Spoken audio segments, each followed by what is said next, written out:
Hey you, come, gather around the campfire, and welcome to the party. This is Party Chat, a JRPG podcast where we talk about everything that we love in the world of JRPGs and other Eastern titles. I'm one of your hosts, Cameron Hawkins, and with me, as always, is my party partner, Kevin Kenson. Kevin, how you doing? I am doing great this morning. I'm waking up a little bit right now, but the energy's overall good. Been on a bit of a production spree lately, doing some catch up, and I'm You've been killing it. and I'm very intimidated by what's about to happen in the next starting on the 25th, moving forward, because that is when everything I care about starts to drop.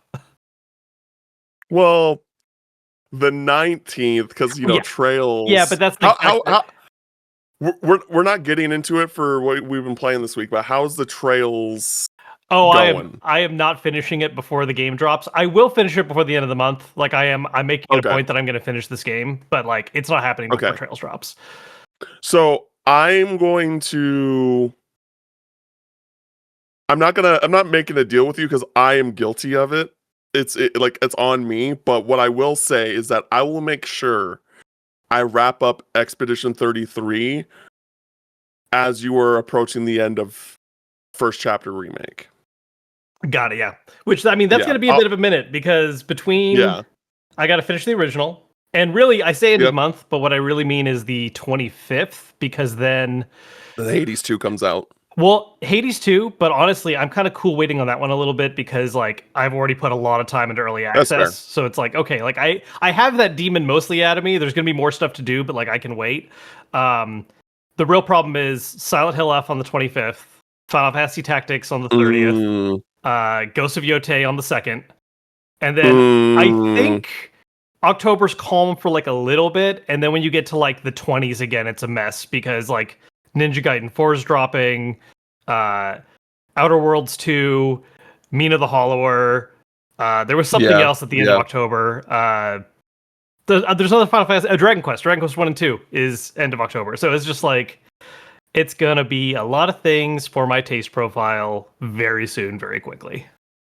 Yeah, no, I mean, most of those games that you brought up, I am also interested in.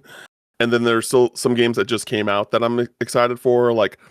I'm a Borderlands guy. I will 100% play every new Borderlands that comes out. I love it. It is that, I think that there is this revisionist history on Borderlands, and how people think that it never had any good storytelling, or it never all of the writing you saw. It's did y'all not play Borderlands 2? Because that is that is still one of my favorite stories. Well, it became in video games. It became a thing to be angry at a lot of the overly quippy or crude humor, the toilet dialogue. Humor. Yeah, which was back in the older ones too. But there just also was good story at the same time.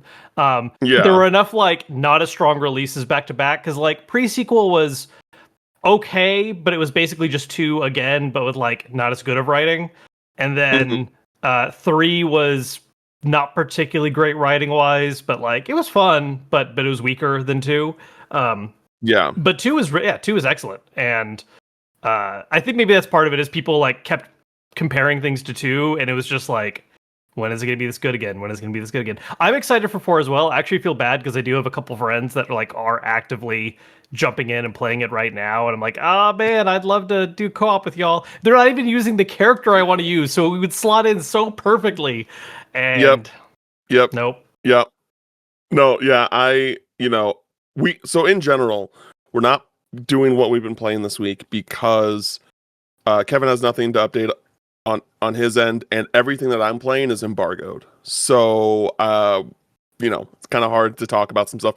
But that means that, in the coming weeks, you'll get some, hopefully will be some separate episodes specifically talking about those things as those embargoes lift. But yeah, I mean, and I'm going to be all in, you'll have a Trails review from me next week. Once Thursday 9 p.m. hits, I'm gone for 3 days. I'm gone till Monday. So, super excited to, as someone who has not been able to play remotely as much video games as I normally would this year. It's nice that, you know, I don't like think you should do it all the time, but it's nice that I'm going to be able to just do nothing but play video games for like three days straight. Like I'm looking forward to it. You've set aside the time for this. This is intentionally a let's go moment. Yes, exactly. But yeah, I don't really have an opening bit this week. I honestly didn't think about it before we started recording the pod. Saw some movies. I saw one movie. I saw Toy Story in theaters again for its 30th. Oh no, I have seen a few movies. Saw Toy Story for its 30th anniversary because that's my favorite movie. And boy, is that my favorite movie after watching it again. And I watched the Demon Slayer movie, which you know, I think in general, when it comes to that manga, anime, what have you, I think it's like pretty overrated. Like, I think that the story is like, I think that like this specific anime is the biggest offender to, oh, this happened because the plot demands it. Sure. Like, oh, why did this happen? Because the plot demand. Like, if you ask a question like, why did this happen? It's like, because the plot demanded it.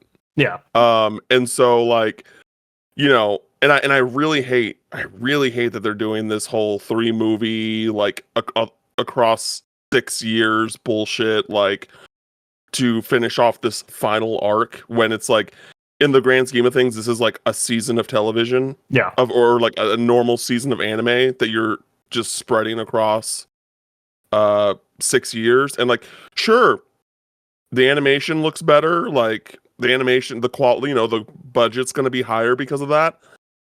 I don't care. I don't need that.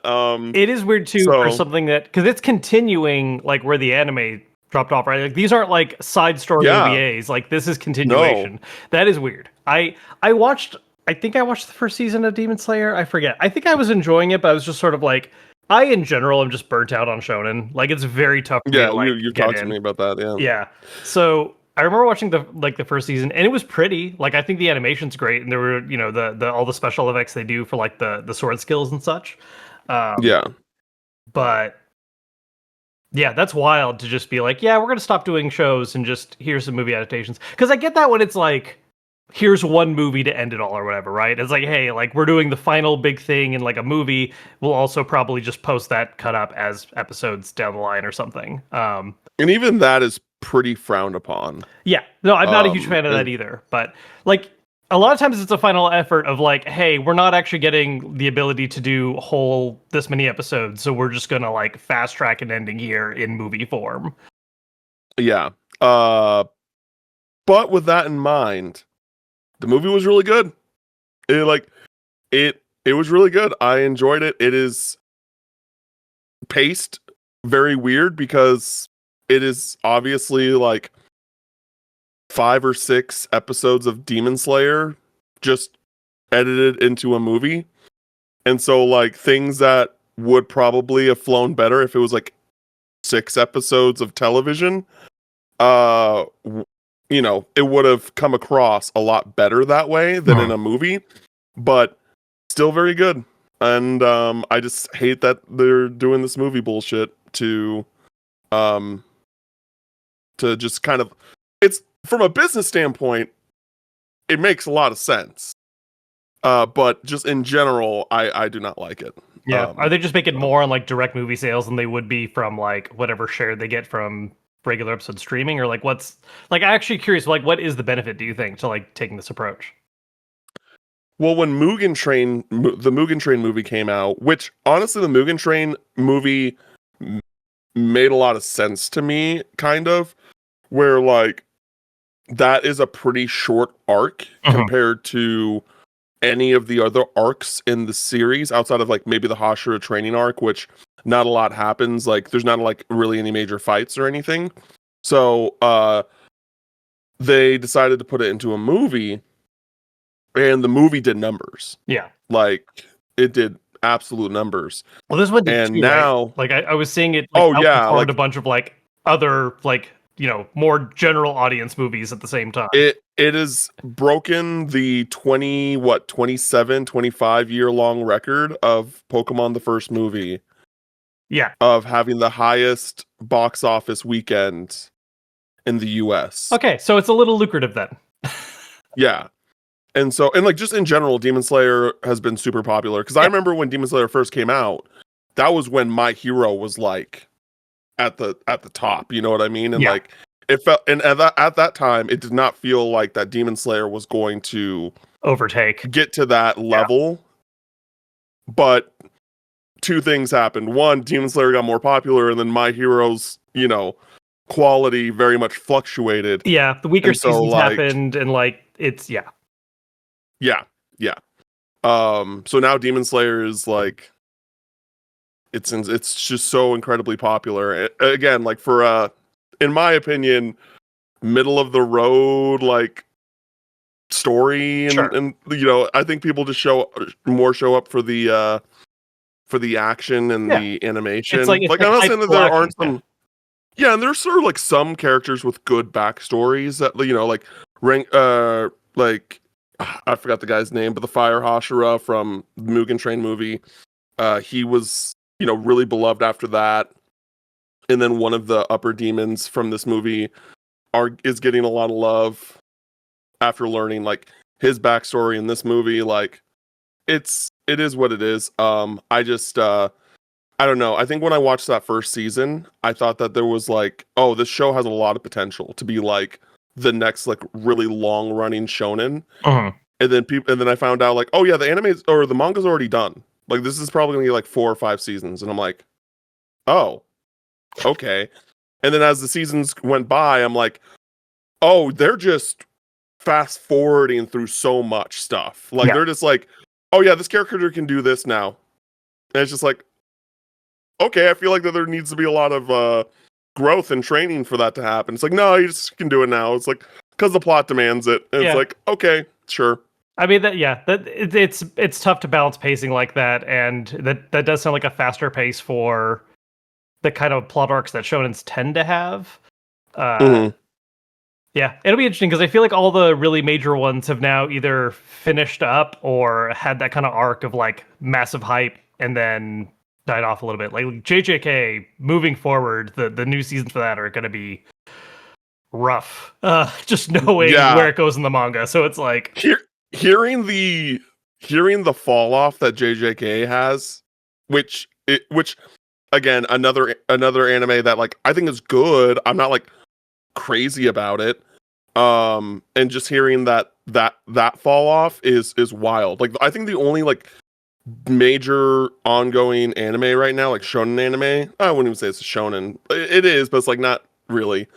That like I think totally meets the hype, if not surpasses it for me, is Chainsaw Man. Chainsaw Man is absolutely phenomenal. Like if you want to watch a good ass anime, watch Chainsaw Man.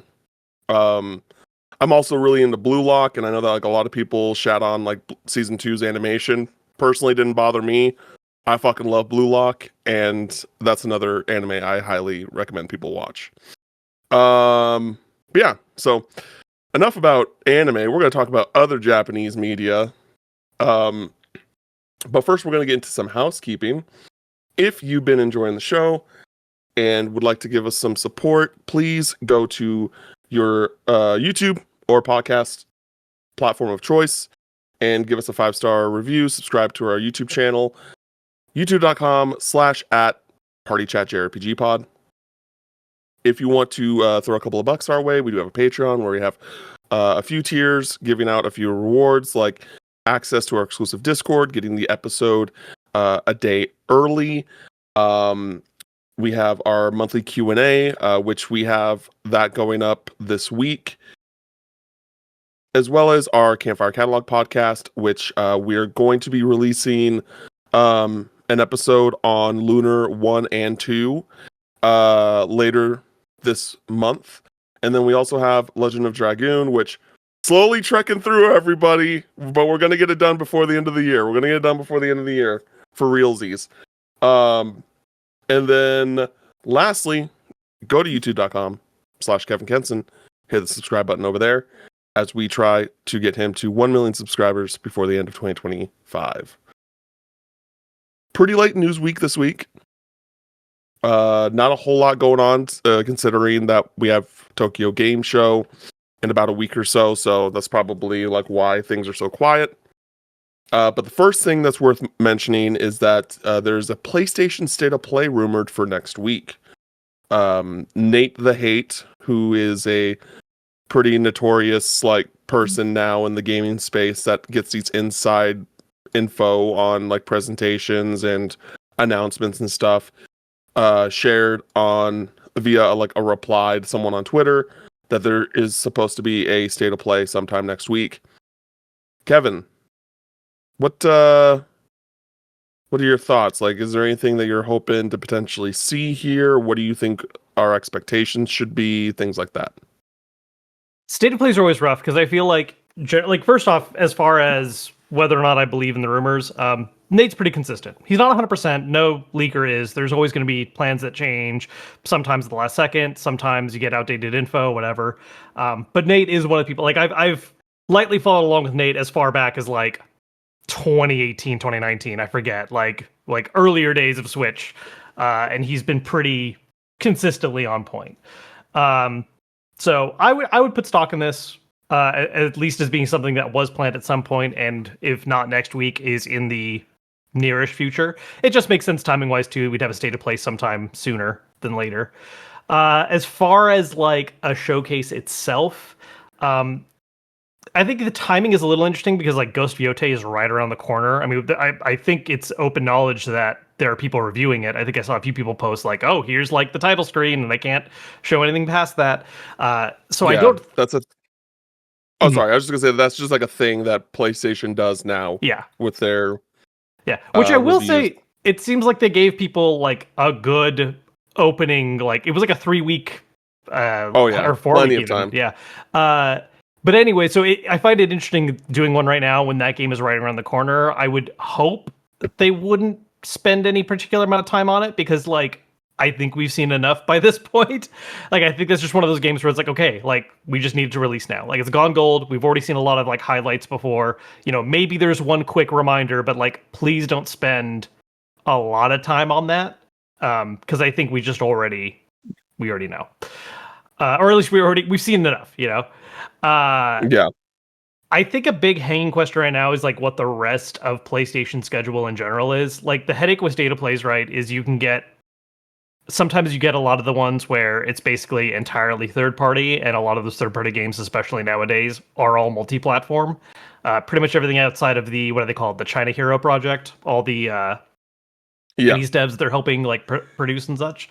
So like, I would hope we would see more of those projects, or just more of like in-house Sony, just like any kind of major update on what's going on ahead after Yotei, because honestly, like as far as first party production goes, Sony's currently kind of the slowest one this past year. You know, Xbox kind of had their drought for a very long time, and this has been the year of catch up in a way. Like a whole lot of games that got delayed multiple times finally dropped. There's been a pretty steady release of things, and yeah, they're going multi-platform. I'm not talking about first party exclusives for your favorite plastic box, whatever. But as far as things that are underneath a company name, like they've been putting stuff out, and Sony, I feel, has just been a little bit slower. Not that there haven't been good games, but it's just like, hey, like what's happening? And I think part of that is because of the live service push that ended up, you know, kind of getting a realignment after a few not the successes I think they were hoping to see. We know a whole lot of projects got canceled that were probably originally on track for like late this year or sometime next year. So I think it's just like, man, what's going on? Like, what's the plan right now? Yeah, and that's one of the things that like has also come up like in general, not particularly with this State of Play, but and I don't think this is the time to do it either. Like, sure. Like I should do it, but Wolverine, right? There's been rumors that is starting to get there in a way where we're going to start seeing like the marketing push for that probably to come out sometime fall of next year. Yeah. And so like I think now would be a weird time to do it just because it's right before Tokyo Game Show. It's like, what is the benefit there?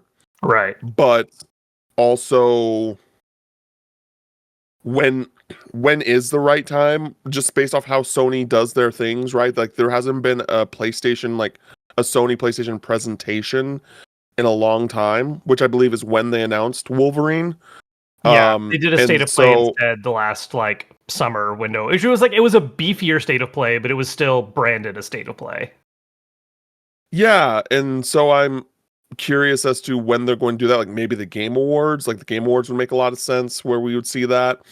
But yeah, and that's something that I think is like next up on the queue, right? I don't know really what else is in the immediate vicinity close to ready, Sure. but I think that is like the next in line for sure.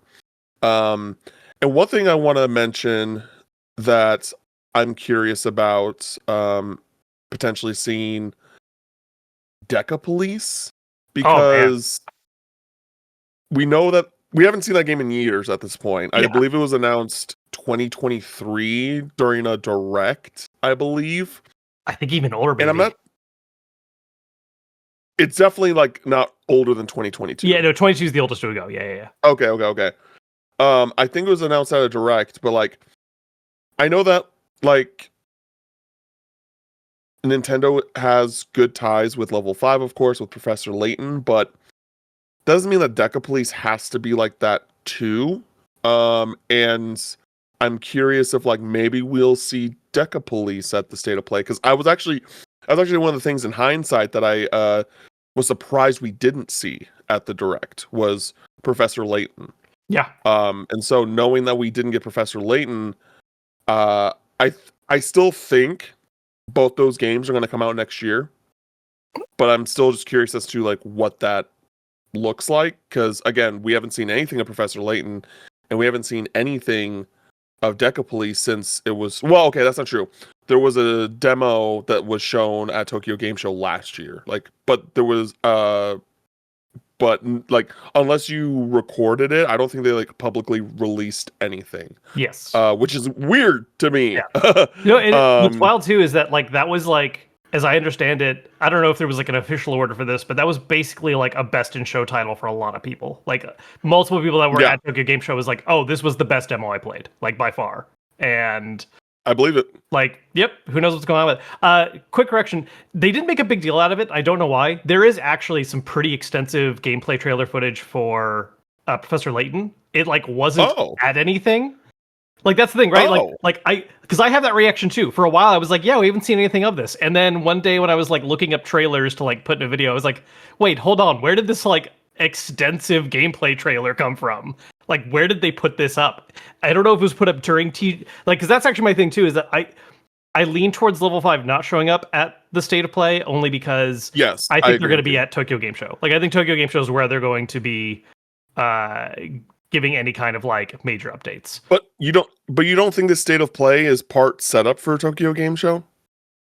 Maybe, yeah. I mean, it's a little early. It's a bit of a larger gap because like obviously like the one show that I'm positive is going to link in right is the frickin' RGG is doing a show like the day before TGS starts. Yeah.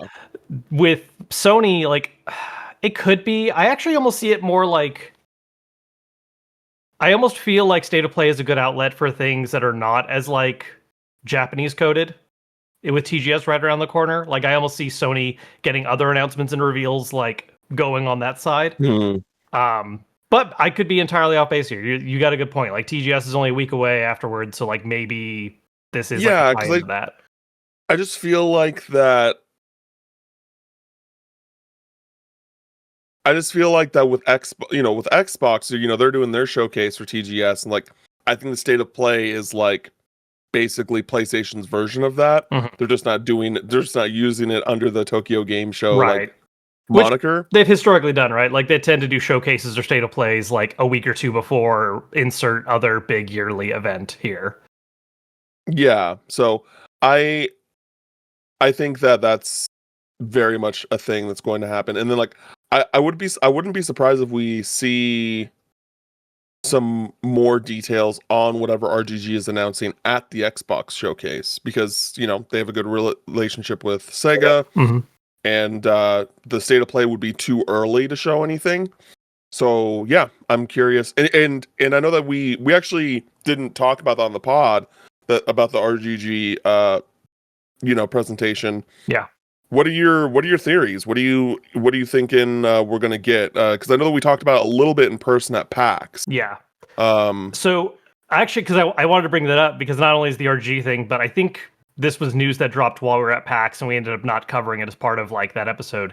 Sega in general has hinted at 3 unannounced games being at TGS. So there's going to be games we learn about like basically right before or right at the start. And maybe that's going to be a state of play thing, right? Maybe Sega has one presence there, or as you said, the Xbox one. Look, of those 3 unannounced games, one of them is going to be an RGG title. Like they're trying to be consistent, and we know there's going to be I forget what they call it right now, RGG Live or whatever. That's going to be like the day before TGS starts. The current running theory that I've seen from a couple people, and I kind of bite a little bit, but it could also just be red herring, misdirection, whatever. RGG is not always subtle, and basically around the same time that they announced that they were doing this next presentation, they were also like, oh, by the way, like, here's some behind the scenes stuff to know about Kenzan. And it's like, why are we talking about Kenzan suddenly? Like, is that getting like the Ishin like remake style treatment? Like, is that what's happening right now? Because we never got that. That's another one that never released in the US. And it was actually older than Ishin. It was a title that came out a few releases prior. And I think would require a bit heavier of a remake. And so maybe that's on the horizon. Maybe that's like the big thing to reveal. One thing we definitely know it's not, because I broke this news to you at PAX, and we also haven't talked about this on the podcast. It's not Judgment. Judgment's dead. Officially. I don't know. I'm so sad. In the most unceremoniously announced way, by the way. Like, basically just hardcore fans found out, and I feel like that news still hasn't spread that much beyond, like, the dedicated audience of like, oh yeah, there's not going to be another one. Like, that series is done. Tell the people how depressed I was after you told me that, broke that news to me for like a while. Was it after karaoke? I'm trying to remember what it was after. It was late night. We were getting on the train to like go back to our hotels, and I said it to you, and you were like, you like immediately crashed out, like you kind of bent your head a little bit, like what? And it's like, I'm just glad you told me while I was already sitting down. Like, I don't. No, I don't know if I'm going to handle that standing. I remember that. Because if I was standing up, I would have fell to my knees. I would have been devastated. I was devastated, but yeah, I'm glad that you told me while I was sitting down. I think we were going back from. I think it was karaoke. I think so too. Yeah, I think it was that first night. Yeah, I think it was karaoke. But yeah, boy. Because Judgment is my favorite RGG game. Like, I would say my top 3, like, respectfully. I think they're all, like, at the same level of quality. Judgment, Like a Dragon, and Kiwami 2. I love those 3 games, like, very much. And so, yeah, when I found out that Judgment is officially dead, which I felt like it was going to happen, right? Like, I've been saying this, man. Unfortunate. I've been at a couple of events, and a few people would be like, no, they figured out the agent thing. Like, there's going to be a third one on the way. And I was like, I don't know, guys. I feel like this is dead. Like, I just, the vibes are out there. It's been a minute. I think it's dead. And yeah, and here it is. And the thing is like, the format was so perfect for having, like, just, more story. So many games. Yeah, just more stories. It makes sense that he keeps getting involved in things as opposed to Kirio, who keeps getting well, I know you retired 14 times, but we need you to get back out there again. Yeah, and I know that you disagree, or at least I'm pretty sure you disagree with me on this. I don't want any more Judgment characters showing up. Yeah, I want. Yeah, just nip that. Don't pretend like those characters exist anymore, because if Yagami's dead, might as well kill everyone off. And, like, to be clear, I like Kaito. Like, I think Kaito's a more fun character than Yagami. But, like, I think for me, that, like, the Kaito Files, super fun DLC.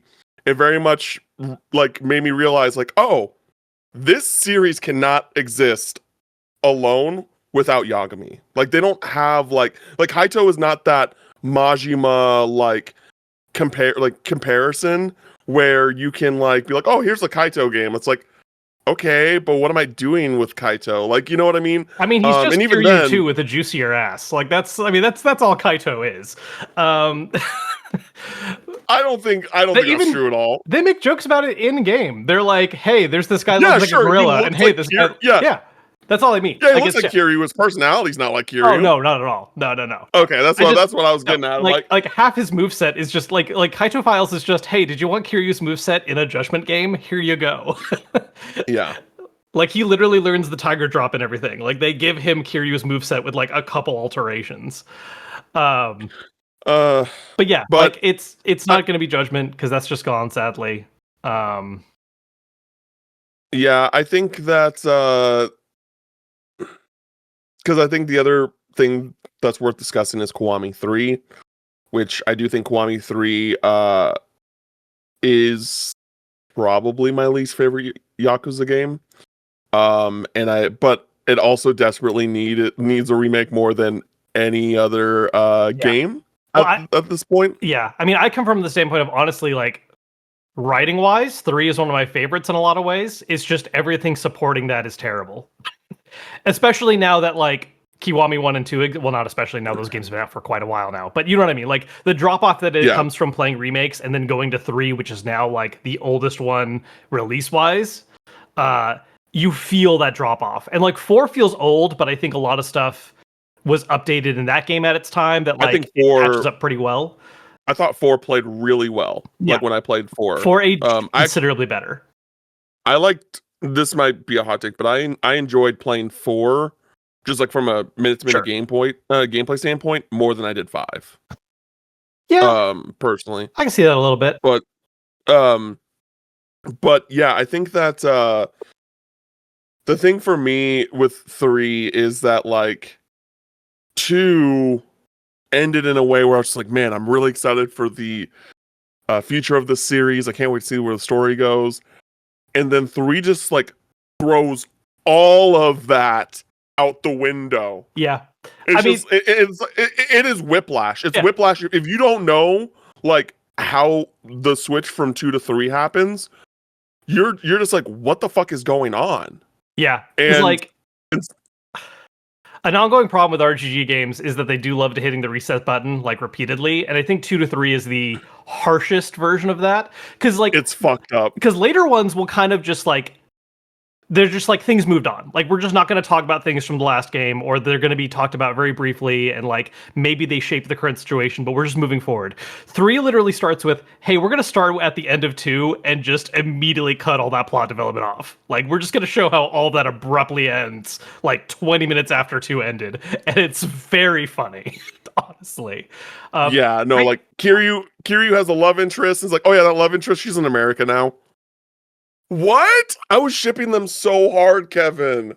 Yeah, it doesn't help what 3 does with like they do this whole background thing with that too, where they like subtly basically mention how she moves on. It's very weird. It's bullshit. Yeah, it's bullshit. Look, I agree with that being a headache with 3.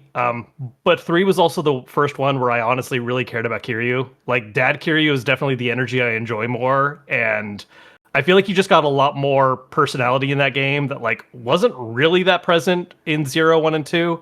I've talked to a few people who I think push back against this idea, but like I just never found him that interestingly written until 3. I don't agree with you, but I also think that he is a character that, I mean, this might be an unpopular opinion, but like I think that at least in those 3 games, because I do agree with you in 0, and that's like one of the reasons why I don't really care about 0 that much. But in Kiwami 1 and 2, I think like the reason why I like Kiryu and like is because of the antagonists. Like the antagonists add, bring that out of Kiryu. I like the antagonists more than Kiryu in those games. So absolutely. Those are the best 2 antagonists, like in my opinion. 100%. So anyway, Yakuza, like a dragon. Yeah, real quick on that note, I think Kiwami 3 is an eventuality, and I'd be excited for it. I don't think it's the next thing. I don't think that's the next thing they'll reveal. I think we're honestly 2, maybe even 3 releases away from that. So I think that after this game, whatever this new one is, which is again probably going to be the remake of that game you mentioned, we're going to get the follow-up to Infinite Wealth, which I really hope is good. Infinite Wealth. I still think about Infinite Wealth and how that game disappointed me in so many ways. No, I mean, we've talked about this a few times that, like, you know, especially where I joined the franchise, like, I feel like I got in right in time to enjoy a lot of really great games back to back, and every new release since I've kind of been like, yeah, I like parts of this, and then there's other choices that are happening that I don't.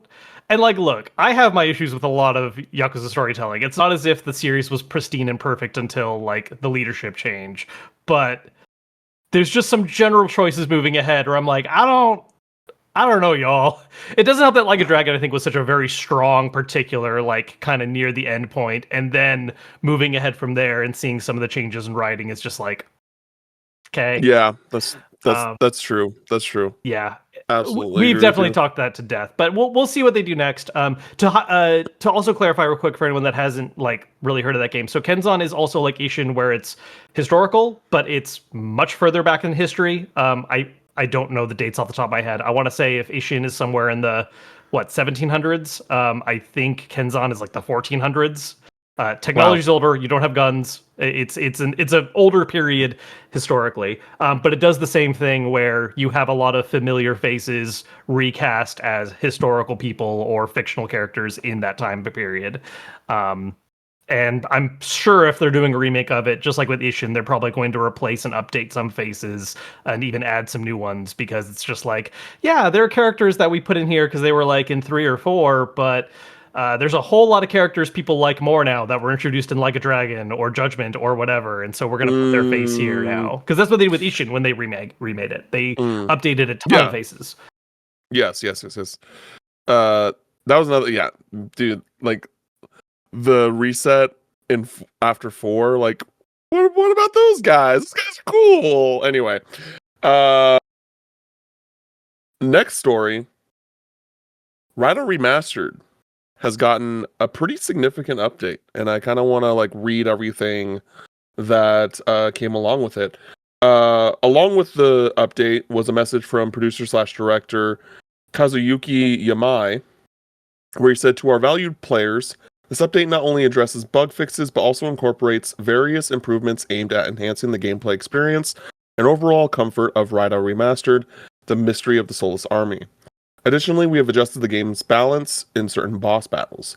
These changes were implemented based on the invaluable feedback we received from all of you after the game's release. For those who have already played the game, the update offers a fresh experience to enjoy right out anew. For those who have yet to play, perhaps due to challenges with action elements or other reasons, this update aims to provide the perfect opportunity to jump in. Our development team is committed to bringing Rida Remastered: The Mystery of the Soulless Army to as many players as possible, and we will continue our efforts toward achieving that goal. Thank you for your ongoing support." So here's a pretty significant list of quality of life improvements that are being added to the game. Mag can now be collected through gun attacks. They added a hold input option for weak sword attacks and strong sword attacks.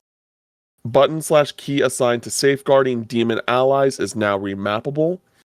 Demon allies will no longer waste mag by using skills unnecessarily once battle ends. They have added a retry battle on another difficulty option when Rida was defeated. You can now sell demonic materials at Konoya. You can now travel directly to Konoya through Dragon Founts. Added an on and off toggle for the next objective UI, destination icons, and applicable investigation skills so players can enjoy the atmosphere of the original game. I appreciate that. Enhanced carryover elements for New Game Plus. Rideout's level, stats, money, devil chart, and accumulated loyalty will be carried over. Summoner skills, swords, forged through sword, alchemy, and items will be carried over with some exceptions. Rideout's money, devil chart, and accumulated loyalty will be... Wait, oh, okay. Yeah, That's all that. Balance adjustments for the following battles: Episode 1, Gashadokuro; Episode 1, Ichimo Kuren; and Episode 8, Mishaguji; and final episode battles. Devil Chart now displays demon registration completion rate. Added an on and off toggle for shortening demon fusion animations. After demon fusion, the game will no longer return to the fusion top menu. Shorten animation when reforging a sword that has already been crafted in Sword Alchemy. Reduced downtime after summoning a demon ally in the field. Added ability to skip the greeting animation during demon reports. Even when Rideout's title is manually selected, the rank up animation will play when a new title is unlocked. 2 more. When completing a case file, the name of the completed quest will now be shown in the completion animation. And lastly, reduce the frequency of Gauto saying, "Use your gun," which was meant for me specifically, everybody. When I saw that at the end, that I actually popped off. I was like, let's go! Yeah. Because holy shit, does that happen too much in that game. Yeah. No, I think I even mentioned it on the pod. No, call-outs like that always need to be less than whatever. Like, I feel like every time there's call-outs for like, oh, you need to do this, or, oh, like, God, the one that was driving me nuts earlier this year was for Avowed. Your allies would call out when like their weapons are like too low level for enemies. But the thing is that happens all the time because the way the game is structured, every time you go to a new zone, all your stuff's going to be outdated for like a good few hours. So you're just constantly hearing, oh, I need a better weapon. Oh, I need a better weapon. It's like, I don't need to hear that every 10 seconds. Stop. But like, yeah, that stuff's always like, I understand when it comes to like hints for like puzzle solving, and even then they can like slow that down. But when it's just repeatable combat things, it's like, I know, like I get it. You don't need to do this call out this often. I got it, fam. It's Xenoblade combat chat where it's just like, I don't need to hear this soundbite another time. That's a lot of freaking quality of life updates. A lot of animations. Animation speed up is such an interesting thing to me because I feel like it's becoming more and more common in a lot of things. We talked about this for like Final Fantasy Tactics, where now you can do the fast forward like mid combat to get through those animations faster. It's such a weird thing to be like, man, this game's pretty. Man, I like how some of this stuff looks. Okay, I saw it once. Time to just get through this battle. Yep. Next story. This is something that I'm squeezing in here just because I saw it on the source page for Rideout.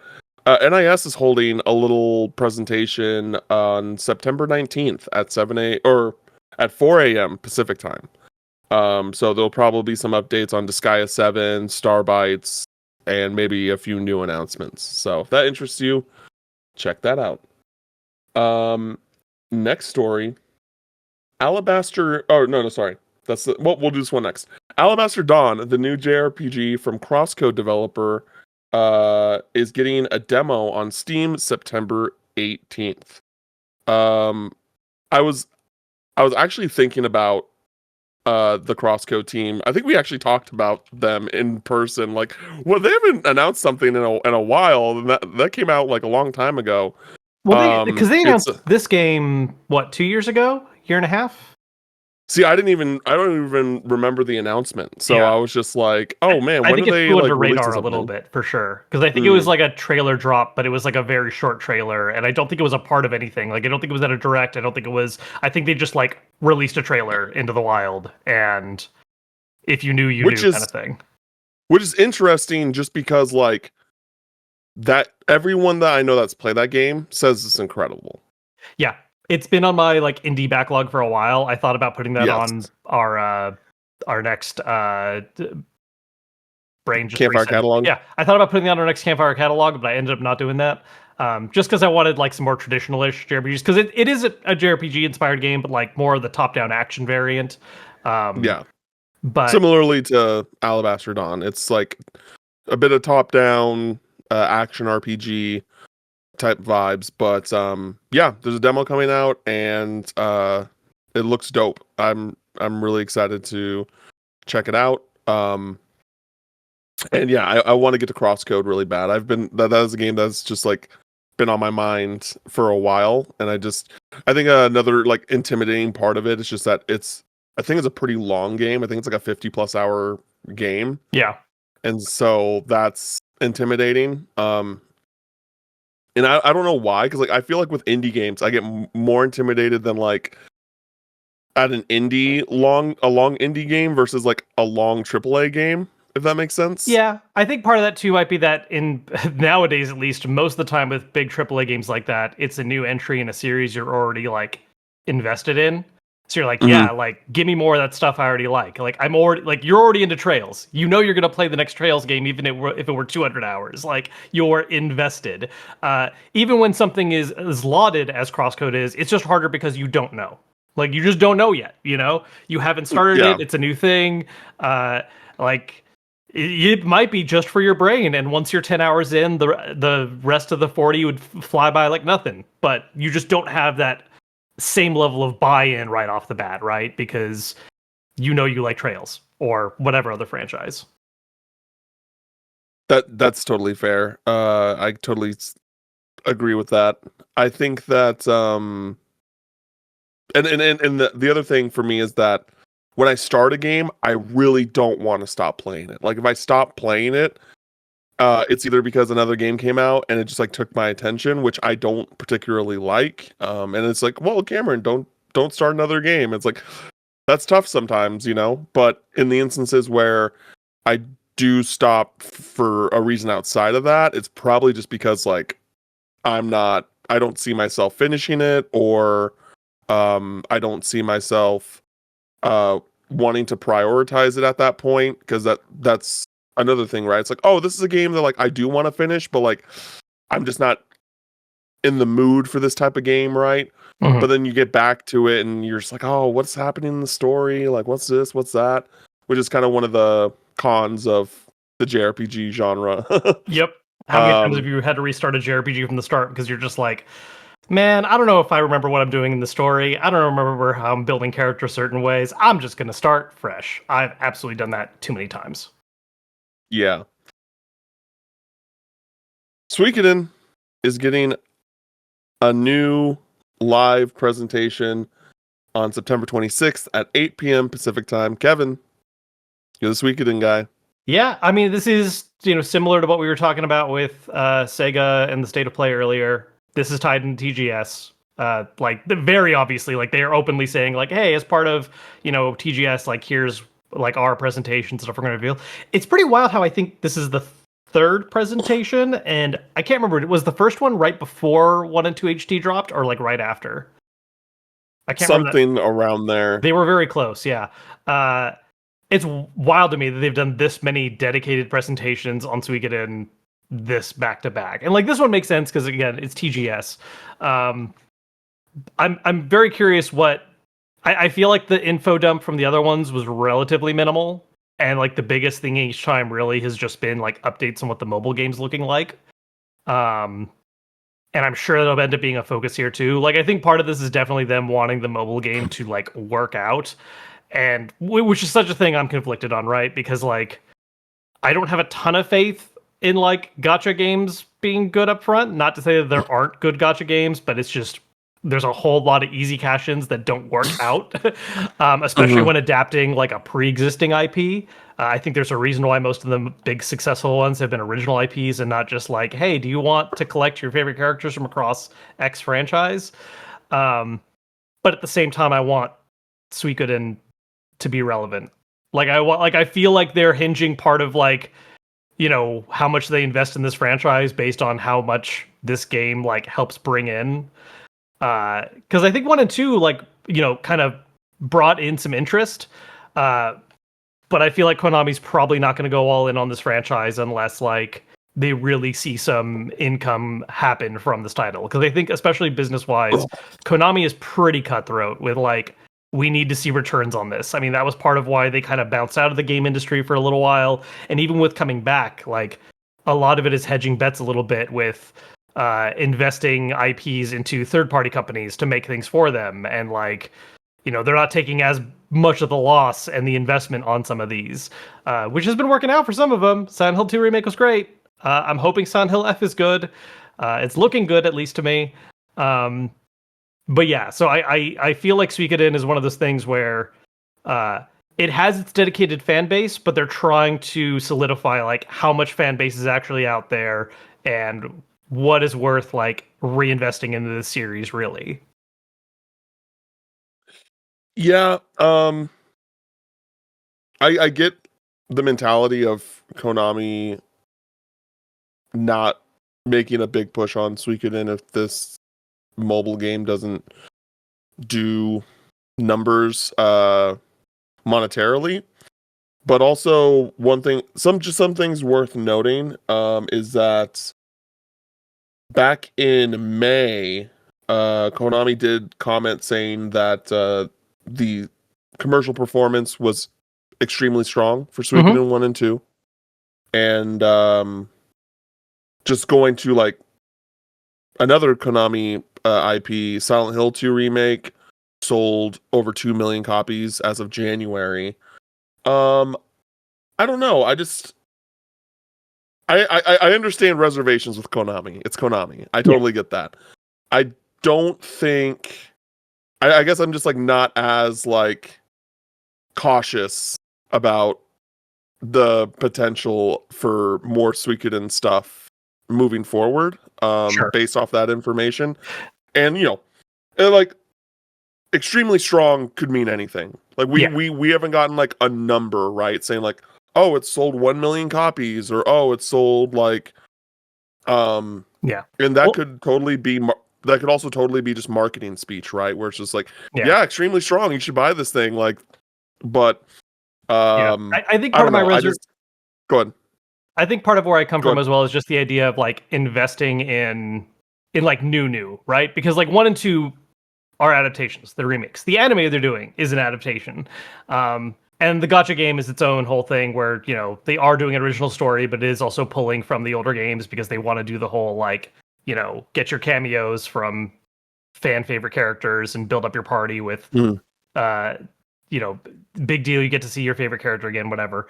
And so like, I just like, gacha game investment definitely, I think, falls more on the purview of how Konami tends to operate, just because you can make all the jokes you want about the gambling days of like, hey, we're just pulling out of games to invest in, what is it? Pachinko machines. And so it's like gacha games are the video game equivalent in a lot of ways, whether you enjoy them or not. Like they are gambling and are ways of trying to hook whales to make tons of extra cash. And so I just, when it comes to the idea of investing in like a new mainline single player, like traditional Suikoden game with like original writing, I can see more hesitation there, I guess, until like there's a lot of more lucrative income for that franchise in particular. But yeah, 1 and 2 did do well. I remember reading that as well, and that makes me very happy. It's just like I want to see, like, it's tough too, because it's one of those things where it's like the original writer's gone, like literally gone. He passed away, so like even if they do resume, he was the Ayuden Chronicle. He was the Ayuden Chronicle guy, right? Yep, Murayama, and it wasn't just him. Like there are other people that were involved in the older games that are still around, but they're also working on like that team now, I think, that did Ayuden. So yeah, it's just one of those things where it's like I love Suikoden so much, and I go between this state of like I want to see it have a rise again, but also maybe actually time just kind of went and we don't need to like cling to this. It's just it's rough. Yeah, I mean, as someone who has no horse in this race, outside of just loving JRPGs, I would like at the very least like to see them just remaster the series, just keep going down the line and just give those quality of life updates. I know that the presentation and things like that change over time, but like I don't think that's going to be a really big deal. And I know that 1 and 2 are like the two that are the most highly regarded, but I think that like if people are playing Suikoden 1 and 2 for the first time and they're like, wow, these games are great. Yeah. Suikoden 3, like, yeah, let's check this out. And like Suikoden 4, like, yeah, let's check this out. Like 3 and 4 would also need a bit more work. 5 is actually great. 5 is, I feel like a lot of people put 5 in like the top 2 spot even. It's kind of like 2 and 5. Okay. Yeah, 5 they kind of figured things out. 3 is like the writing is good and there's some cool framework choices, but the combat got some changes that were not good. And then 4 was the first game without Murayama and was like not great. And then they had more games where they dropped the numbering that were like original universes that were also fine. But yeah, 1 and 2 are definitely like very well regarded, and 5 was like they figured it out, and then yeah, I don't know. Cool. I would love to see more adaptations for sure. Yeah, as I said, we'll have to see what happens. But yeah, just like I think that last thing I'll just mention is that like just also seeing like how they remade Silent Hill 2 and now they're going back to Silent Hill 1. Like there is precedent that like Konami will just be like, all right, time to do the next one. You know what I mean? So, yeah. Hopefully we'll get some sort of confirmation on that sooner rather than later. Now quickies for the week. Dragon Quest is getting a new mobile game called Dragon Quest Smash/Grow. We have no details on it, but there is a teaser trailer set to release between the recording of this podcast to when this is going public. So we'll give our updated thoughts on it next week. Visions of Mana is coming to Xbox Game Pass on September 25th. And it's worth noting, for those that care, the Ninja Gaiden trilogy is leaving Game Pass at the end of this month. So if you are trying to play through the trilogy before Ninja Gaiden 4 and you have Game Pass, now's the time. For those that intersect in the same worlds like I do, Persona 5 is getting a collaboration with Overwatch this week. And I'm super excited. I'm super excited about that. I will say, when I first saw that announcement, I was a little worried because I feel like the crossover skins can be very hit or miss. Like I remember they did a lot of build up for the Cowboy Bebop one, and then when you actually saw the skins in game, you were like, sure, those are characters. I saw the ones for P5. I'm like, okay, like those actually, like other than they look good. They look good. Like it's a little funny that Mercy still has wings because it's like, how are you going to get rid of that visually? It's kind of important for how the skill set works. So suddenly now Anne has wings, but yeah, I think having masks helps too because like you can capture the image of a character more that way instead of just like putting a wig on a regular character face. They look solid. Yeah. I'm very happy for you. Yeah, so Joker is going to be Wu Yong, who is like the latest hero. Makes sense. I kind of wish it was someone else, but I also don't know who that would be, so it is what it is. Panther will be Mercy. Queen Makoto will be Diva. Fox will be Lifeweaver. The Lifeweaver skin's really cool. And Skull will be Genji. And see, I kind of wish like Joker was Genji and then Skull was like Soldier. But also like all of these characters outside of Mercy. Wait, no, Mercy's Asian too. I think she's just biracial.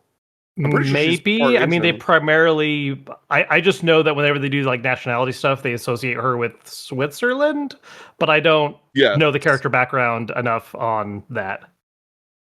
Oh nope, it says that she's Swiss, but I thought. I feel like I heard somewhere that Mercy is part Asian.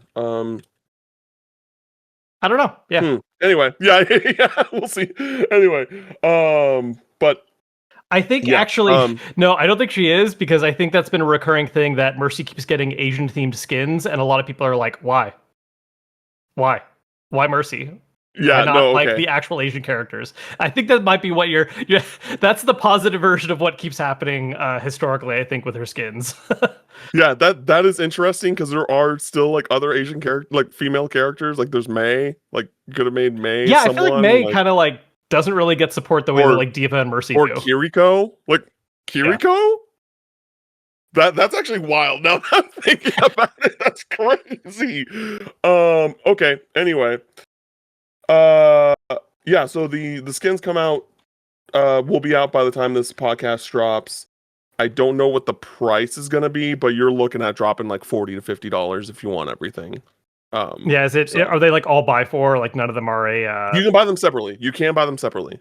Gotcha. But the bundle, but none of them are like a part of a pass or anything, right? Like you have to just buy them. This is all like just the shop. It's not a part of the yeah. And then I don't keep up with Overwatch like you do. Is this like, are crossovers like this kind of be like, hey, you have to buy it in this window or that's it? Or is it like they come back every now and then in the shop? So initially I thought it was like a one and done thing for sure. But we have seen the Cowboy Bebop skins come back. We have seen, I believe we've seen the One Punch Man collaboration come back. Le Seraphim did a second collaboration, but those were like actually new skins and stuff. So don't know exactly what the situation is there. That's a bit more of an anomaly. But yeah, like, you know, as we've seen, it is assumed that skins they have the potential to come back. Sure. There's just not this is the most guaranteed window to be able to buy this right now. Yeah. I would just say like, I'm not convinced that every collaboration will come back because licensing, things like that. But and like what kind of timeline that's even on. Exactly. Some of these though, they do come back. So, and normally they're only available in the shop for the week that they come out. And the shop resets on Tuesdays. So if you're listening to this, like the day the episode drops on Thursday, you have until like Monday basically to be safe to buy these skins if you are like me who loves JRPGs and Overwatch. And then the last thing is people have gotten codes for Trails in the Sky remake. I did not, sadly. I tried my damnedest, y'all. I emailed like 3 or 4 different people and no responses, dog. But people have gotten codes. And people have started to finish the game, and apparently at the end of the game there is a teaser for second chapter. And that video is now like that teaser has now been like not officially released, but it's starting to be published online because there's no embargo. Like there's no embargo for this game. People just got the code and they're like, hey, you can very uncommon. Weird. Very uncommon. Yeah. And so there's that. So which like to a certain extent I can understand it because it's a remake and it's like Falcom. Like I don't know, like I feel like just like Falcom doesn't really care about Falcom seems like a studio that doesn't really care about embargoes. Sure. And so yeah, I don't know. But yeah, so there's that. There's no release date, no release window or anything. It's just like a to be continued like tease of sorts. So you can check that out. I believe that was first posted on Falcom's Reddit, official Reddit. So yeah. Cool. We're not going to go over what we've been playing this week because we don't have anything to talk about. So we're just going to get into the topic of the show for this week. I want to shout my friend Christian Buckley because he listens to the podcast. He also does like TikToks on his channel. I'm going to find out what that TikTok is sometime in between discussions so I can give him a little plug. But he was talking about how people like don't. It's basically like, hey, is it cool? Not cool, but like the topic of playing older games and playing games that aren't in the year of whatever year you're playing games. Because apparently a lot of people were really like judgy about when Super Mario Galaxy 1 and 2 were announced at the Direct, and people were like, who wants to play this? This is like a 15-year-old game, and it's just like a lot of people do. Like, a lot of people want to play this game. Arguably the best 3D Mario. I'm not going to go ahead and say it is, but like that is a game a lot of people push as being the best one, and y'all are just gonna sit that out because it's old. Yeah, and I just think that's like such a fascinating topic, which does dive into many other things in gaming, especially if you work to like stay in the conversation of games that come out every year, right? Yeah. Because like, just speaking for myself, I remember, I think it was like 2023. It was 2022 or 2023, where I was really trying hard to like stay up to date on like all the major releases and like playing them just so I could have an opinion on these games.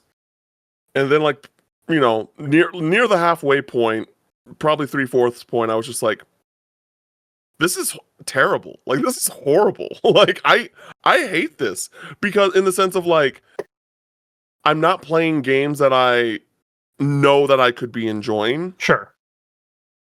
And I also think that like most of the time when you play like games, you're going to be like, that was fine, or like that was good, like, you know, something that's not particularly just like a positive thing, but nothing like too crazy, sure. Like nothing's gonna blow your mind, like that type of thing. And it was just, I was just in this headspace of like, I would rather just play a bunch of games that I know that I want to play on my backlog that are older games, because I think I'm going to enjoy them more than these games that I'm playing just to be able to say like, oh yeah, it was good, it was solid, like nothing crazy. And there are still games that like come out every year that I want to play when they come out. But those are games, but I'm in the headspace now where it's like, I'm playing these games because I want to play them, not because I feel like I need to share an opinion on said game, which is likely going to not like move the meter at all, sure. or bring any particularly interesting dialogue or discussion. I mean, yeah, games get talked to death so quickly after release that it's very hard to actually add anything meaningful once it's past like day 3. Like, yeah, you know, you get some good what do people call them? You get some good postmortems like 6 months later, maybe, but by that point, it's a handful of dedicated people talking about it, and not like the greater culture. Yeah, and I just feel like we're in the best time in gaming at this point to play old games, because there's so many remasters, because there's so many ports. It's like now is the time to do it, right? Yeah. Like I never would have thought that every mainline 3D Mario game would be available to play physically as well on the Switch. Yeah. Never in my wildest dreams. At least if you could buy it while it was still around. I mean, it's still out there in circulation. Which it was like pretty readily available for a lot longer than I think most people thought it would be. Yeah. And so, yeah, I'm just like, I've been definitely in a mindset where I have, you know, if life didn't fall apart last year, like I was very much in a place where I was streaming, and I was streaming to like play through my backlog and play through like franchises that I've never played before. Like I started Metal Gear Solid, and then I ended up switching to Ratchet and Clank because Ratchet and Clank the Rift Apart got announced. And I'm just like, cool, I'm gonna play through all the Ratchet and Clank games now. And before that, I think was like Paper Mario. I was just like, oh, Origami King got announced, cool, I'm gonna play all the Paper Mario games now. Like I was using new releases to justify playing older games. Right. And I think, and I had a great time with it too. Like, I think like I love the Ratchet and Clank series now. I love Paper Mario. And you know, of the two Metal Gear Solids that I've played, I enjoyed them. And even with like the remake of Metal Gear Solid Delta Snake Eater, I still want to play the original before I play the remake. I want to like know that like the difference. I want to know like the kind of distinct choices that Kojima made in the original, whether it be like its presentation or like, you know, the use of color that I know that that Snake Eater uses. Yeah, no, and that was something I saw some specific pushback on with Delta, at least, where like, and sometimes it's always hard to tell, I think, when people are like actually making serious artistic callouts, and then when people just want to be mad about a thing, so they like pick a thing. I haven't played Delta firsthand, and it's been a minute since I played 3, so like I would really need to do that freshly back to back. But that is a specific complaint that I even saw a few people bring up, that like, yeah, like Delta basically kept everything except the visuals. And there is some artistic decision stuff lost there in the process, because the choice of color palette and how lighting is done for certain areas and things. And it's like, that wasn't just the graphics of the time allowed them to do this in the scene. It's like, no, there was an intentional choice to like do light rays this way and where they're going on in the scene, or like what's happening just visually in a lot of parts. You see that happen a lot with like remasters, remakes. Absolutely. Yeah. And I don't know. Like, that's such a weird like stance to take about not wanting to like play older games, or like people getting excited about playing older games. Like, I think that I'm trying to think about like all like my favorite games of all time, and I'm trying to think about like what's the latest year a game on my like top 10 came out. Like, I mean, part of it comes down to why you play games or what you like about them, because there's absolutely a crowd where like visual fidelity is like a key part. Like, you want a game that looks very like modern day cinematic, you know, and like Uncharted is about as old as you'll go to get that kind of visual style. I think there's also people that are very into like, you know, how tight controls can be, and not that there aren't like great action games that dropped on the PS2, but like, you know, stuff has changed and evolved since then. And there's this kind of idea of like, well, if it doesn't play as good, why would I play it? Which is not how I think of games at all, right? Like, and I think part of it too comes with how old you are and like what you have kind of resistance for nostalgia wise, right? Like, I grew up as an SNES, and while there are absolutely older games that I've been able to go back to and play, I did have a harder time a bit, you know, because it's just like I wasn't used to putting up with some of the things that were enforced design decisions of the time. Like, it's harder for me to play some of like the really old like dungeon crawler RPGs, because it just doesn't work quite the way that I am used to putting up with for an older game, you know? And some people just don't have the patience for that. I think some of it too comes from like the mentality of how much time you have to play games. Like, we definitely come from a background where it's like, we are playing multiple games a month, right? Like, we are getting through stuff. And there are folks where they buy a game every 3 months. And so when they see a port or a re-release, they're just like, okay. And I don't agree with that mentality, but I think that's part of where it can be rooted, right? Like, if you only have so many games to play in a window, and you don't have that background of like, you know, having played so many other titles, you really end up, I think, leaning into what is perceived, right, as like the biggest of the big. I mean, this even happened with I forget what journalist it was. It might have been Gene Park. Someone was giving him crap for playing Silk Song when like Yotei is out for, you know, reviewers right now, and it's like, yeah, because Silk Song is like a really good game. Like, yeah, but like indie games aren't games like AAA big releases are. And it's like, what are you talking about right now?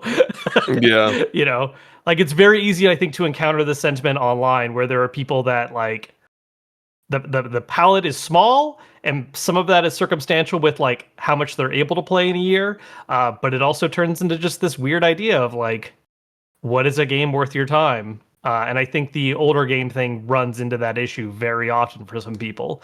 I don't think it's right, but I see how that taste happens in the wild. Yeah. I mean, I agree. Like, I agree with what you're saying. I think that it is, because when you were initially saying that not everyone like plays multiple games a month, that type of thing, it's like, but like people in the following the games industry, like surely they play like a lot of games. But I'm also just thinking about like, you know, we have a patron that like is literally just like, yeah, I don't really have time to play games because you know, I'm a parent and stuff like that, but I like to like keep up with things, so I listen to the pod. And it's like, oh, okay, like that changes perspective on things, right? Where like that assumption that everyone like follows gaming news are like people that are playing games consistently like we are, and that's just like not the case. I guess I'm just, but I just think I still think it's like weird having this mentality that you have to play, like you have to be currently playing the thing that just came out, whether it be like a first party game or not, like Ghost of Yotei. Like I'm pre-ordering Ghost of Yotei day one, but I already know that I'm not playing it straight away. Yeah. Like I'm just not like, yeah. And I even told because my roommates, you know, they play games, but like not remotely as much as I do, and like, but they're excited for Ghost of Yotei, and I told one of them, I was like, hey, like I'm pre-ordering this because I want it for my collection and stuff like that, but I am not gonna play this straight away. So if you want to play this while I'm doing other things, feel free, you know. And so I think that there's just like this weird mentality, like, you know, to get when you really get ingrained in the gaming space, you have to like learn to differentiate, like, hey, do I need to play this or do I want to play it? Yeah. I think a large blame for that is just internet culture in general, right? Because we've hit a point where the internet's weird, because you would think that as wide as it can be, that you'd be able to find, like, easily find people interested in talking about things that you are. And there's ways to do it. There's whatever, Reddit threads and that kind of thing. But it also amplifies how many people are interested in the thing when it's fresh and new, that it creates that FOMO, like you're not going to be a part of the conversation if you're not on top of it right away, right? Like if you want to be able to talk to people about this game and not feel like you're behind, you need to play it right away, because A, it's relevant, so other people are actively thinking about it, and B, you can still have thoughts that might feel more original to others because it hasn't been retreaded 75 times by however many authors are writing things, or points made by popular content creators, TikTokers, Instagrammers, whatever. It's hard to. I feel like back in the day, you could play a game late, and it felt like a discovery to talk with other people and like share your experiences. Of like, oh, you didn't play this? Like, it came out like 3 years ago, but like this game's cool because blah blah blah blah blah. And you can do that today, but it doesn't really feel the same as talking with someone about like the big thing that's out that everyone's playing. I think it's harder to get those conversations going oftentimes. And so that sense of FOMO really does drive, especially if you're like working in media, right? Like it's very hard to like even for, especially if you're doing it as livelihood, because it's like, man, I would love to talk about this game that came out 2 years ago, but a whole lot more people are going to click and watch something on a game that came out 3 days ago. Like it's just, there's this demand for relevancy that's very hard to fight against, especially if you need to make sure your stuff's getting watched or read or listened to. Not that people don't do that for older stuff, but you are consciously making a choice of narrowing the audience down. Yeah, and that's one of the things that's nice about like this podcast, because I think that JRPGs are the best, like, don't hesitate to say it with your chest. No, JRPGs. I was nothing like that. I'm controversial. I think that JRPGs are like the most beneficial for like these remasters and ports. Yeah. And because like JRPGs have just such a distinct history compared to like most other genres, I would say. Like there are certain games that like change the game in a specific genre, but like people don't talk about like the history of JRPGs the way they do like first person shooters, or like, you know what I mean? Sure. In a way where like, oh, we have the benefit of like being able to talk about current stuff, but then also like being like, hey, I'm playing this old game, and people are equally as interested in like hearing thoughts on those games, especially as time has progressed and like JRPGs and how they're have been made progressed. And that's like, again, that's just like one of the benefits of being a JRPG fan and playing these JRPGs. I've really enjoyed like talking to you about like, hey, here are my thoughts on these old like Final Fantasy games. Like obviously they're like remastered and they've been updated, but like, all the main DNA, the main points are all there. And then also like playing through the Dragon Quest games, being like, oh, I really like that they did this in this one. I like I like that they tried something different, even though this didn't really fit for me. Like that's like, and like looking at those games under a microscope in of its time, like Dragon Quest 4, like they tried something different. I understand, like at the time, people like really would have liked this if they played it. Not for me. Not for me right. in 2025. And so yeah, I just think that there's like so much nuance to playing older games, and just comparing like when those games came out versus today, and like and I think you're hitting an important point too here with the idea of like JRPGs specifically, because I'm not going to say that there's not older games in other genres that aren't worth playing.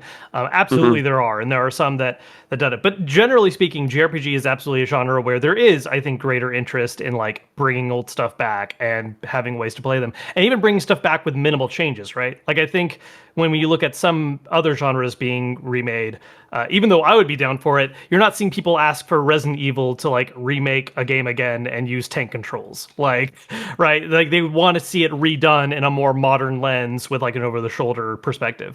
Whereas I would say something like Chrono Trigger, I think there's plenty of people who are like, yeah, maybe visual overhaul it, but I wouldn't touch like mechanics. I think as a genre, generally speaking, JRPGs have the benefit of because story is such a heavy emphasis, and because I think their gameplay style ages fairly well in that, like, you can have problems with how the numbers are crunched and such, but turn-based doesn't age poorly in the sense of, like, feeling worse to play, right? Like, an action game, you could go back to an older one and it could feel worse to play because you've now played something that is, like, refined so many levels over in terms of reactivity and, like, options and whatever, parries, dodges, all that kind of thing. But a turn-based game, like, you gotta select your command and do a thing, which that's a turnoff for some people in the first place. But if you're into that, then it's like, cool, there are so many games that came out however many years ago that are entirely relevant still and will play fine because you're not gonna notice sluggish input speeds on selecting an attack, Yeah. Yeah. And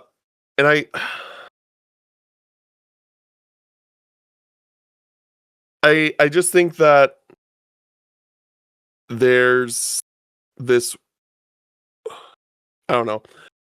These people are stupid. I don't know what else to say. Like, these people are stupid. Close-minded is, I think. Yeah.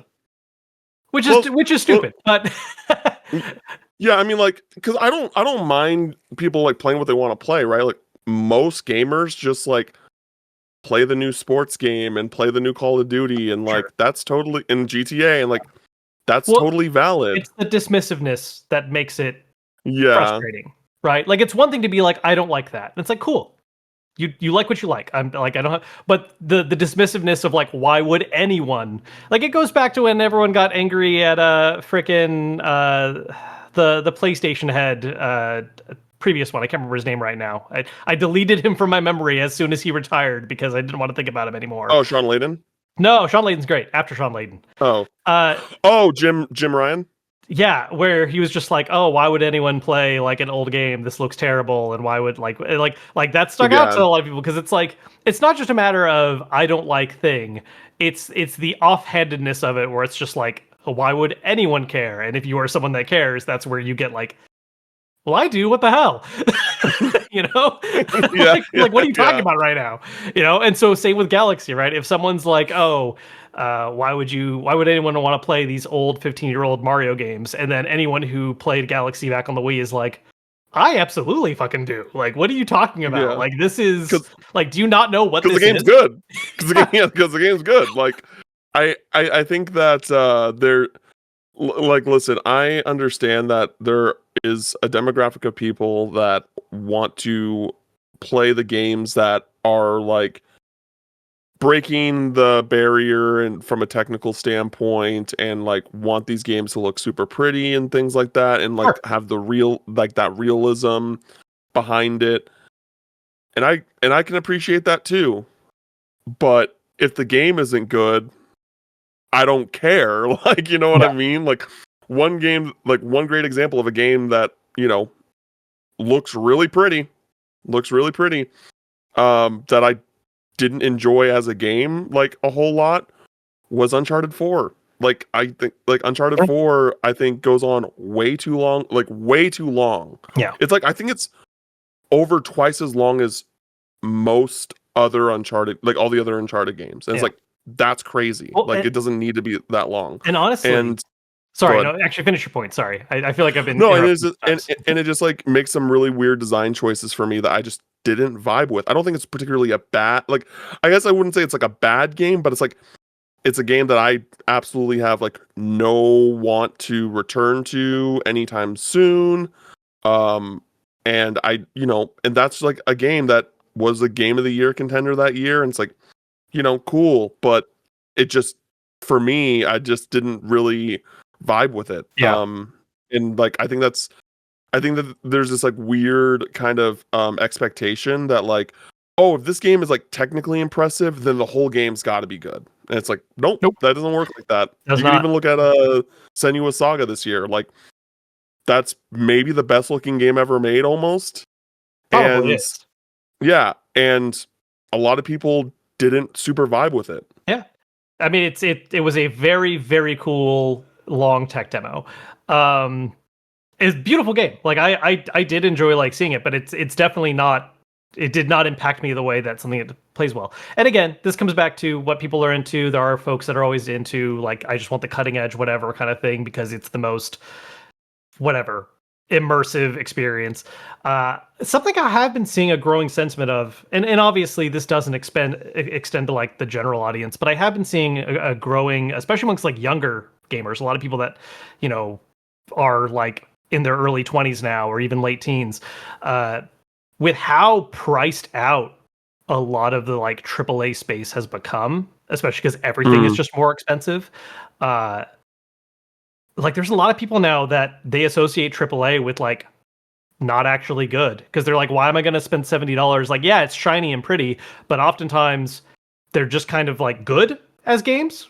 Like I'm not going to say like I think a prime example for me, and I really enjoy this game. I like this game a lot, but I also kind of just think it's good. Spider-Man.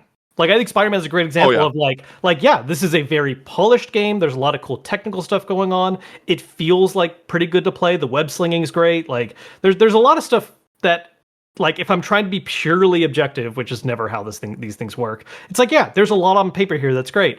But at the end of the day, it's like, yeah, I played another third-person action game with some good tropey story beats that hit me in the moment, but at the end of the day, didn't really stick with me like a whole lot of other games that I've already experienced. And part of that is also like, how many other things you've played, and like, if some, like, you know what I mean? Like when you've seen something enough times, now it doesn't impact quite the same way. I'm sure there are people who did play that game and like stuff stuck with them because they hadn't, played certain other things first. But anyways, I guess the point I'm making is that there's a lot of people that, grew up more in the indie space, and they're playing games that are 10, 15, $20 that are, way more affordable, and just have weird, fun ideas, and they're much more engaged by that than any kind of huge, expensive thing, especially because they're probably going to get another one pretty fairly soon, compared to what we're seeing in the AAA space now, where it's like, it's not only are these games expensive, but now I'm spending more on buying the expansion packs, and now I'm also waiting for like the next game to come out, which, we're hitting 5, 6, 7 years in between. And like we were saying earlier with like Sony's output, right? Like I like what I've been playing from them, but there's kind of this like, I remember a time where we were getting like first party published stuff at a steady rate, and now it's like, cool, we got 3 games this year. Love it. Yeah. And like price is a very really good talking point, because I think that also when it comes to older games, like especially if they're like remasters and stuff, they're going to be cheaper. It's going to be easier to like not be priced out on in hopping in and playing whatever game you're looking at doing, and like sales like more often go down quicker. Like there's from a financial standpoint, there's definitely more of an appeal there as well. Like, that's not gonna play that's not gonna play well with it like Nintendo games per se, but sure. Like Suikoden, which again, as we talked about earlier, Konami says sold well. I've already seen that at like $25, $30, and it came out in April, May, I believe April. Yeah, and so it's just like, I've already been like kind of hovering over picking that up, and so there's definitely like just general perks to playing older games because they're probably going to be cheaper. Outside of like, unless you're getting into like the deep end of like video game collecting. It's kind of a sweet spot timing wise because I think everything that was like pre Xbox 360, PS3 kind of era, a lot of those retro games are just prohibitively expensive, right? And like some of them got other ways to play them. Like Suikoden, you could do the PS3 digital store to play those ones, and it got down to like $6, I think, at one point to get two. But not like a lot of easy accessible ways, right? And buying physical copies of that game is just nope. That is a significantly higher number. But I think where I actually see the reverse happen for a lot of people perceptually is games that came out in those later eras, because a lot of games did have way higher production counts and ended up going down in price eventually because of that, right? Like Nintendo is a great example of this. People are like, why is both Galaxy games $40 a pop, 70 if I'm getting both? Why am I spending full MSRP on Skyward Sword when that's a remaster of a game that launched at 60 or actually 50, not including when they did like the bigger bundle? So it's like, why am I spending more money on a thing that was cheaper when it came out the first time around? Or just like hasn't had like major changes. Like I don't think that perception happens with like heavy remakes. Like I think Resident Evil Remake 2, whatever, like that's like sure, like that's a full overhaul. But for games that are more kind of simplified ports or relatively minor remasters, I do see that pushback sometimes where it's like, this is an old game, why am I going to spend $60 on this? Especially when they are like priced full MSRP like that. Not all of them are. Sometimes they are like, they drop at 40 or 50. But there is that like distinction of like, well, this is an older game, why would I spend full price when full price can get me the latest AAA whatever thing? Which that's a sentiment I also don't get, but games are games. Yeah, there is an interesting, like if we're talking about like when they first come out, sure, absolutely. But again, you wait a few months and that price is going to go down significantly.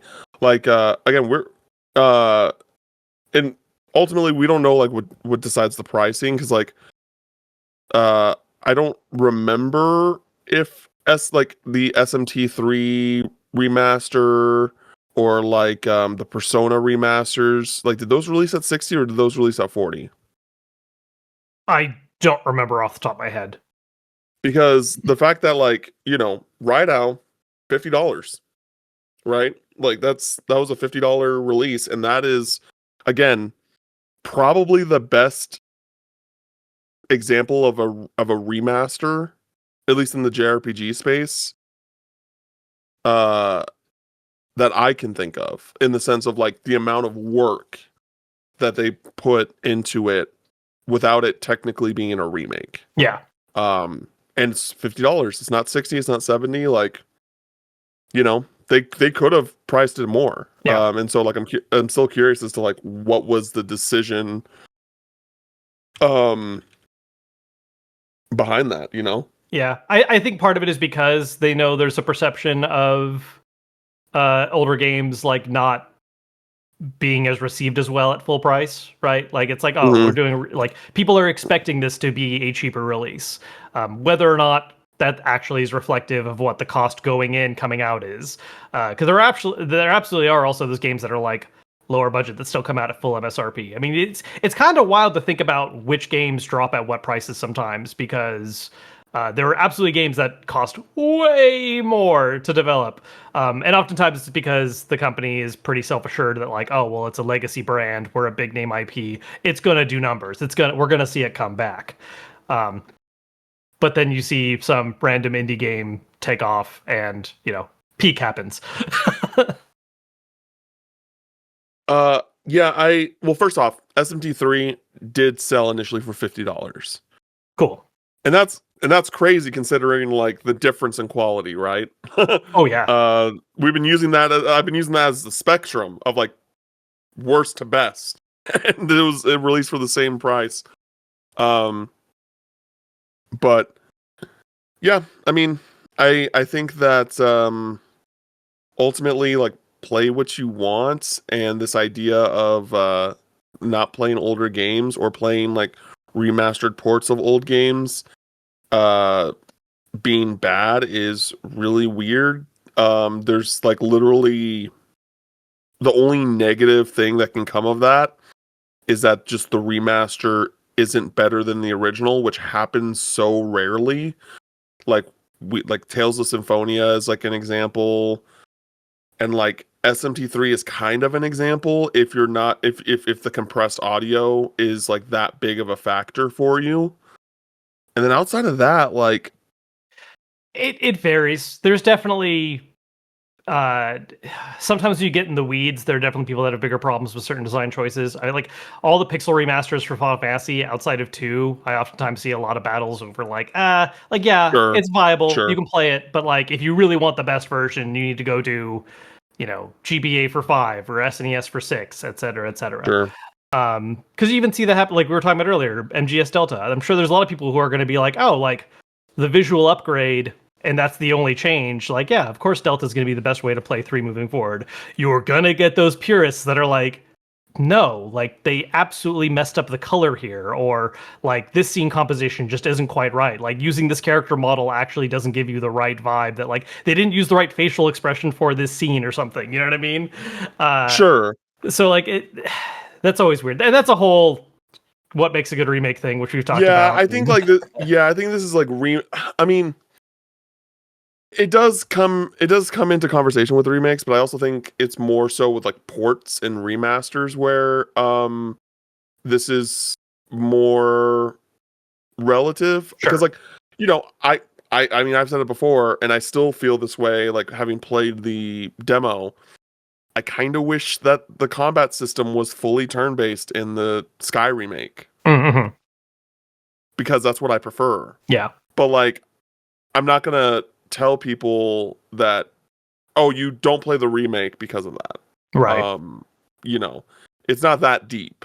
But I do think that there are certain instances where like, yeah, with Metal Gear Solid 3, I would probably play the original before I played the remake. I'd probably want to see like what the especially because Kojima was not involved with the remake. Like, yeah, see what like the initial vision behind this game was, and then like and then play the remake and just kind of feel like, did it take away? Did it add? What did it do?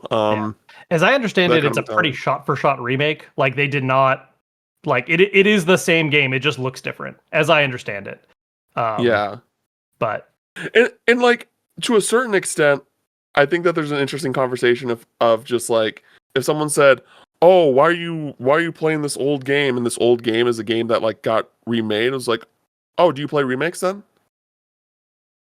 You shouldn't play remakes. They're old games. They're remakes of old games." Right. Like be petty about it. Be petty about it. Oh, did you play that Silent Hill 2 remake? Oh, why? It's a PlayStation game. That's weird. Like, you know what I mean? Yeah. But yeah, I think that's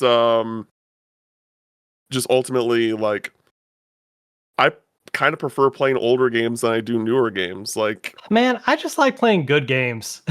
Like that too. Like that's the thing, right? It's like just... like release time shouldn't actually matter.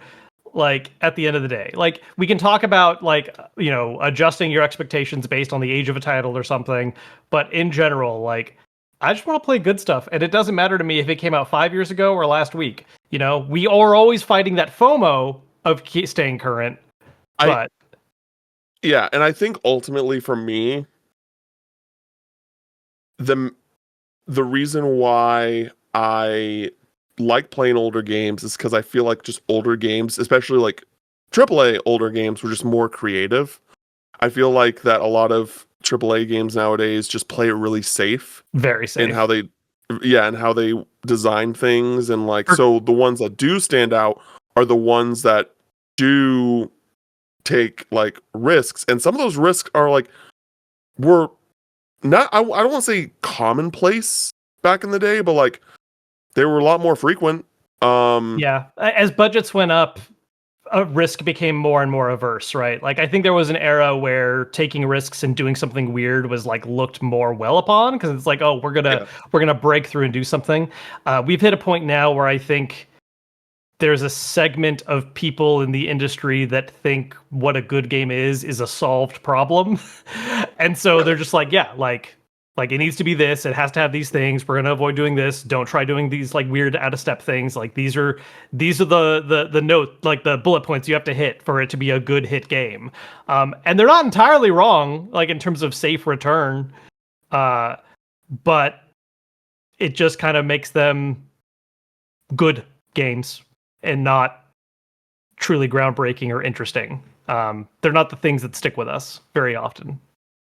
Yeah, yeah, I can agree with that. But I also, I mean, I think that this kind of plays into it a little bit too. Is that like, Metaphor was my game of the year last year, and I think my biggest criticism with Metaphor is just like, I'm kind of tired of the calendar system.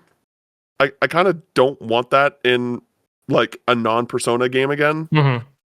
And I told some friends about it, and they just like could not even fathom like why I felt that way. What's really and funny, like there were some like quality of life improvements with the calendar system, but I just think that like I think that the system and how the reasoning of the calendar system in like Persona 3 from a narrative standpoint made so much sense. And then it's just like, okay, we're going to continue going down that way. But like, at least from a narrative standpoint, it didn't really matter anymore. As to like why, like, oh, like this has got to be done by this deadline. It's just like, oh, okay, sure, like I guess. It just wasn't as like narratively interesting, I guess, and I just like, and I think like at least for most people, like the vast majority of people, unless you're using a guide, you're not gonna be able to do everything in a single run, and that's a game that is extremely long, and like again, I'm very much one for like, hey, don't waste my time while playing games, and I love Persona. Nothing when it comes to the social links in any of those games are good enough to justify me playing through another game just to like another playthrough just to see whatever like Seems social link I didn't finish play out. Like that's just not the reality. Yeah. That's funny because I'm of similar mind in general. Like I don't love calendar for the sake of calendar. I think the way Metaphor used it was fantastic. I loved calendar in that game. But yeah, different strokes, different folks. Yeah, I mean, like I think what worked for me so well in that game was because the travel element is why I really liked it. Like I liked how it played into like charting where you're going to go in what order, and being cognizant of like there's only so much time left for certain things, and so like really trying to plan your days out accordingly and like planning your trip ahead of time and like looking at the calendar because I don't want to arrive at the dungeon when it's raining because that's gonna be terrible. Like I don't know, I really ate it up personally. I guess like I don't know. Maybe I would have liked it more if it was in a similar situation as like what P5 X does, where it's like, yeah, there's like a day system, but dates don't matter. There's like a day and night cycle, like in that sense. You don't want cutoffs. You don't want deadlines. Yeah, I don't know. It's just like one of those things where I think like I it's one of those things like I don't have like a thing to really say about it outside of just I'm just tired of it. Like sure. Because like I remember when I played Metaphor and the calendar system came up again. I remember like feeling this like weight come on me. Like it's like, oh God, I have to do this calendar system again. Like I just don't want to do that. And again, it was still my game of the year, but it was just like one of those things that I just, yeah, okay, it's time to do this again. And like, I just didn't. I appreciated the systems of like, yeah, don't go to a dungeon when it rains because like the enemies are going to be tougher and like, I get it, I get that. I just didn't want to do it. I just didn't want it. Oh yeah, just different takeaways. How did we get here? I forget what the initial point was. That brought us we're talking about like how we were talking about. I don't remember. I don't remember everybody. So, but we're just talking about like older games and how because we were talking about how there are systems at play that like or just like how a lot of games are kind of like made the same way. Mm-hmm. And I just thought of like Persona and the calendar system. And I was just like, oh yeah, that's the thing that's like been happening for a long time now. And like I know that's like the MO of like that studio, but I just don't want that anymore. I would like that to change. I would like to see a shift. Because like again, like Catherine is probably my favorite game from Studio Zero. Mm-hmm. And it's because it's nothing like Persona. It is nothing like Persona. Yeah, I really love it, and I would really love them to like whether it be a JRPG or a different genre. I'd really like them to see something different from them again.